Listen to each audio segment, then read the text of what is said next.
Hey, coaches. It's a little bit of a different video today as we are just going to be looking at slides. Very, very exciting. But with this video, I want to introduce a tool that I hope will be helpful, not only as a guide for our work with emotional intelligence, not only as a support for our work in this segment of the entire training around um, the idea of mindset and growth mindset and everything that is involved between emotional intelligence and mindset. This goes really deeper than all of these things. It's this emotional intelligence mind map that we're going to be looking at today will hopefully be a bit of a map for the remainder of your work in corporate sponsored coach training.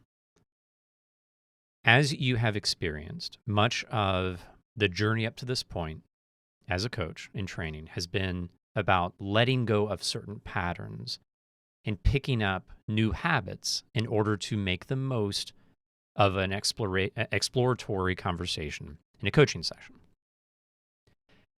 One of the things that I don't do in comparison to many other coach training organizations is to recommend a full-on list of coaching questions because, in my opinion, those lists can detract from the open exploration of a coach and the ability for that coach to be present with the client. So much as like similar to what we did with dropping closed questions completely at the very beginning, minimizing paraphrasing in the beginning, and so on. We can pick those things up in the future, and we've probably talked about in mentor coaching or in the live sessions and Q&A that there's a time and a place for closed questions. Of course, you can do paraphrasing, but it's not necessarily the best way to demonstrate coaching active listening. So, with the mind map and the slides that follow, I do want to encourage you to print these out. I do want you to study them and to consider the flow of questions that can come under each category of an emotional intelligence. But just know this, that these are not a replacement of your natural coaching skill. The past many weeks, many sessions, I should say, have been focused on your ability to create questions in the moment. And none of the questions present in this presentation are your questions. These are template questions to demonstrate what these areas, when explored by a coach, what that exploration may sound like. We'll talk a little bit more about this in the live session, the importance of this attitude as a coach, because it is important. Coaches do not need to hang on the training wheels of lists of questions. One of the reasons I wanted to introduce this, going to this next slide, is with this mind map, hopefully you're a little bit overwhelmed in a good way of how many things are present here. In a coaching relationship, there are so many different things that can be explored. And we've seen this as part of coaching algebra, the variety of things that a coach can do, the whole sense of identity, right? My framework of assessment involves one's awareness, creating awareness and learning, asking questions around the situation, and asking questions around one's identity. And probably by this time, we'll have discussed how there's oftentimes a lot of interconnection between the questions that a coach can offer that fits, exploring the situation and learning at the same time, or exploring learning about oneself, one's identity. And that interconnectedness is the beautiful thing about dynamic questions, dynamic, powerful questions. The ability to create those is your art. That is the art of coaching. Now, in the training, you should know your default language. The stuff that you say when you're uncomfortable. The go-to questions that help you get out of trouble, even though they don't add as much value as you can in a coaching session when you do so. The cliche ones. What does it look like? How does that make you feel? We know these are cliches, but we still do them because they help us when we're uncomfortable. It's like the baby's blanket when we're uncertain of where to go next. But in our practice this week and in future sessions, we are setting those aside in favor of what is possible throughout this entire mind map of emotional intelligence. Now, this is all based on the 5 elements of emotional intelligence by Daniel Goleman, and many of the categories of exploration are based on his work, based on cognitive behavioral work with self-regulation, and I even have a couple of things from this derived from Crucial Conversations. So there's a variety of inspirations present in this, but of course the core thing is the emotional intelligence, that idea of EQ being more important than IQ. And when you watch that video or watch whatever videos on emotional intelligence, as a coach, you probably hear coaching. You probably just feel, yeah, this is just what I do. These are the questions a coach is going to ask. This mind map is showing you the way you can explore these 5 different areas in a bit of an organized fashion. And again, I want to encourage you, please study this as a mind map, and hopefully it is helpful as you continue to expand your comfort level with a variety of question types, I should say. So the 5 different areas: self-awareness, motivation, self-regulation, and then empathy and relationships. I am organizing them in my own way to a degree because empathy and relationships, I think, the way I see these playing out in coaching conversations are very, very similar. The very similar areas where we can shine the light. Self-awareness, there are a variety of things we can explore, while motivation, it's similar to decision-making frameworks.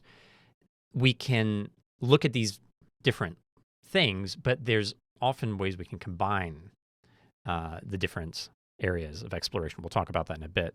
And then self-regulation, you see the extra arrows there because it's very similar to what you see in cognitive behavioral work, where emotions lead to thoughts, automatic thinking leads to, or a good exercise is to consider the evidence for those thoughts, against those thoughts, what alternative thoughts might be useful, and then one's response with those current thoughts versus the new improved thoughts.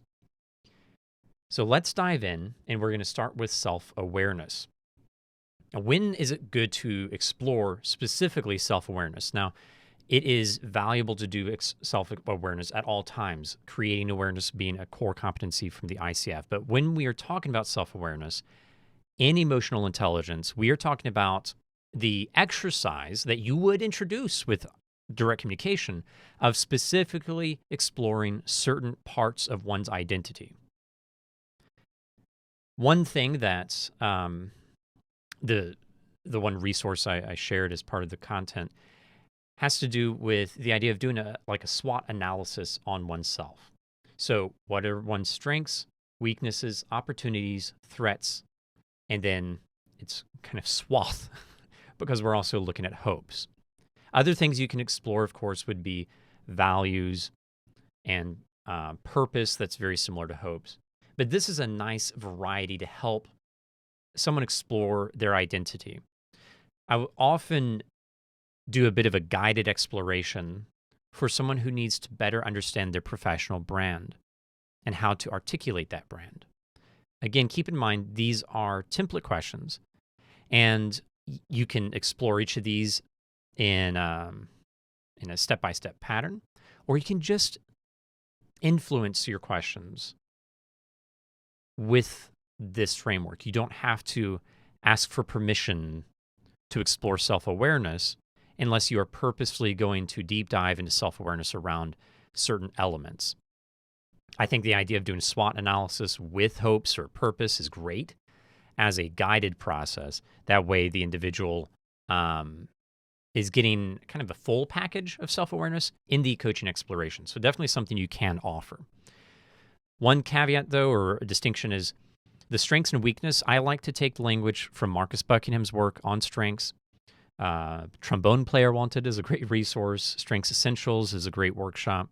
And Go Put Your Strengths to Work is one of my favorite books on strengths because of the way it fits into a coaching framework. It's a very customized approach to looking at what a real strength or real weakness is. We have further content in the training around strengths and weaknesses, and you'll hear me say that a lot throughout this entire presentation. So strengths and weaknesses, opportunities, threats. Another caveat with the questions here in threats is that it is valuable to look at obstacles when we phrase our exploration of obstacles in terms of what do you need to overcome? What's a challenge in the way your teams are working together that you need to work on? Not what's challenging about the way your teams work. That is disabling as a coaching question. You need to ask these questions in a way that pushes the client on addressing the threat. This is something that as a coach, it's very important. It's also very important to ask these openly. Are there any threats? Are there any obstacles? It's not useful. We need to not help them stay on the obstacle, but to push against the obstacle so they consider how to overcome them. Of course, hopes, very common question. There's other areas you can explore as well, their needs, their wants, their values, and whatnot. But this is a nice suite of self-awareness questions that help build learning for oneself and that part of emotional intelligence. Clients who need clarity around their brand struggle with identity questions when you ask them these questions about value, what they care about, why this is important to them. You can challenge them by offering this as a tool where they are forced to give their rough draft initial impressions to each of these questions without saying, I don't know. You have to offer this, getting their permission. This is very valuable to someone who is struggling with their manager or their skip level boss who asks them the same questions you are asking them as a coach, and they still struggle with those. The fact that they struggle and they say, I don't know, is not an excuse. You can help them. And this is a nice exercise that you can offer to do so. So next, we are going to look at self-regulation. And again, like I said, this is similar to what we see with cognitive behavioral work. This would be a useful suite or set of questions that, again, we will look at later with actual cognitive behavioral, kind of a deep dive that we'll do at the very end of the training. But clients who want to work on their emotional reactivity, their emotional state, and their thoughts and feelings getting in the way, so to speak, of their work. As a coach, we don't see these things as a negative, really, and I mentioned this a lot in coach training. Emotions and thoughts are data points from the client, and it's helpful to explore those for the sake of better understanding what this individual wants to have happen, how they want to show up, how they want to be known. So self-regulation is a big part of leveraging the self-awareness in the moment. Maybe a person has a good understanding of who they are, but when they show up to that executive meeting and they're triggered by a vice president over in engineering, they lose sight of who they are in the moment or who they want to be, and they revert back to bad behavior that they know they want to move away from, but they keep doing it. If you can't tell, this is something that happens. This is a common type of agenda. So these questions, just going through them sequentially, in this case, can be useful. There's also a resource that you can look up. We'll look at it later more specifically of a daily thought journal or daily thought record. This is a very common resource. You can kind of make your own in a way that just helps look at these things in sequence and good questions around them in a journal format. So emotions, what are you experiencing? What thoughts go through your mind? What do you say to yourself? Then what evidence is there? What is true about these thoughts? Look under the rock. What is not true about these thoughts? What alternative thought or frame could we use here? And if a person is really being honest with themselves and they have looked at what's true and what is not true, they usually have an alternative that they can come up with. So, what action do you take with the original thoughts or emotions? And how would you act differently, or how might you act differently if you were to keep in mind these alternative thoughts? Now, there's a couple of things that you can see here. Some of these questions are framed as what did you do versus what do you do? And the distinction is you might be debriefing a situation, or you may be looking at a kind of a pattern, and you're breaking down that pattern. So both are valid as long as you are moving things forward with what happens now, and you're not overemphasizing the past. You're looking at what this person's learning and how it's going to apply. So going forward, the questions are going to look at with these alternative thoughts, how will you remember them? And the conversation in terms of action and planning may be around their personal reminders for themselves. What will they say to themselves throughout the week? How can they practice in easier conversations, less high of stakes conversations? What might be a physical reminder, like what bracelet should they wear when they are having a conversation with this person? Anything that can help them remember the new thought pattern they want to test out. Next, we have motivation. And this is the one where there can be a lot of interconnectedness. When a person is talking about making a decision, or they're uncertain if they want to continue to do something, they say, I just feel burnout. I don't feel like I can do this anymore. My favorite, and I dealt with this a lot with academic coaching, is I just lost my motivation. I've lost my motivation. Oh, that means I can't do school anymore. And my main takeaway from that whole experience of doing academic coaching for many years, I shouldn't say many, a few years, is that no one loses their motivation. No one loses motivation. Motivation is built around thoughts and facts. And the distinction is they can lose their focus on a motivation and choose an alternative motivation, or the alternative motivation becomes the focus for them naturally. So as they're in school, they were motivated because they were focusing their heart and their mind on the reasons they were there. But then because of relationships, because of poor grades, and because of finances, they have different things on their mind, different facts that they are focusing on most. So in coaching around motivation, which is a core part of emotional intelligence, one's motivation, it's good to just shine a light on those thoughts and facts. And one way to do that is to look at some distinctions and to combine those distinctions. So what happens if you do this? What happens if you don't? What happens to you? What happens to others? What happens now? What happens in the future? And then combining those like you see here. What happens to your coworkers if you do this and if you don't do this? What happens to your coworkers in 5 years if you do this and if you don't do this? What happens to you in 5 years if you do this and don't do this, and so on. So that exploration, you can capture it in a spreadsheet if you want. You can just highlight each of these areas and the combinations. But this is a very useful way to remind them of the motivation they have, but they might not be keeping in mind. So the natural direction here would be, what is the decision you're going to make? But if they're going to continue down the path they already are on, how will you remember your motivation? How will you remember the reason you are in this process? So that's motivation. Next, we have empathy and relationships. Very similar.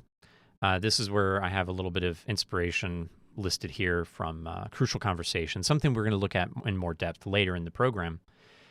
But empathy, clients who want or need a better understanding of where others are coming from. I just don't get how they could say that in the meeting. I just don't get why they have these kinds of ideas. I don't understand why this person's sticking around. They clearly don't belong here. They don't want to be here anymore. This kind of language demonstrates a potential lack of empathy. And if you ask anyone if they're empathetic, they're going to say, yeah, mostly. Or I might not care, but yeah, I can understand how this person might feel.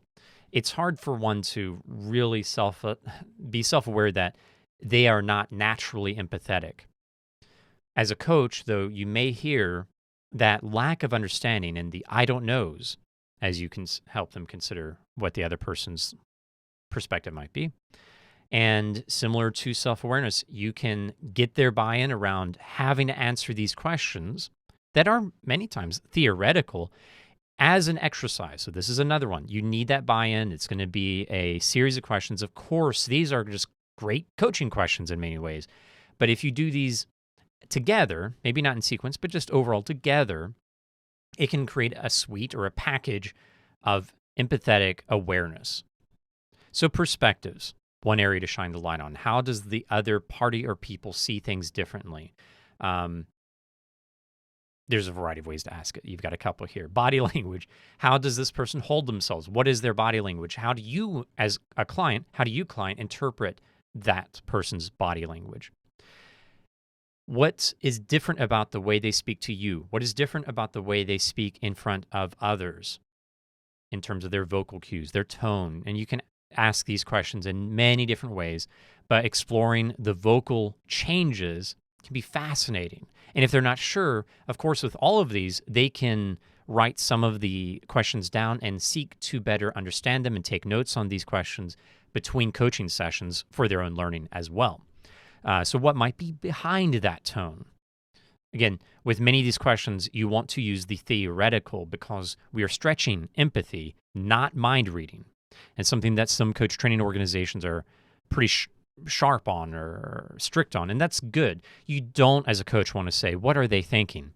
That's not something you know. The client doesn't know. But if you were in their shoes, what might you be thinking from their perspective? That's a very fair question because it's stretching the empathy of the client. You want to help them leverage those challenging questions. Yes, there's an I don't know for it, but what's your best guess? That's really the purpose of these types of questions. This next question, why would a reasonable person behave the way they do? This is pretty much straight from Crucial Conversations. It's a wonderful resource. I'm going to encourage everyone to look them up. Really, I would encourage everyone to pick up Crucial Conversations and Crucial Accountability as resources. But why would a reasonable person behave the way that they are behaving? Why would this peer that the client's talking about,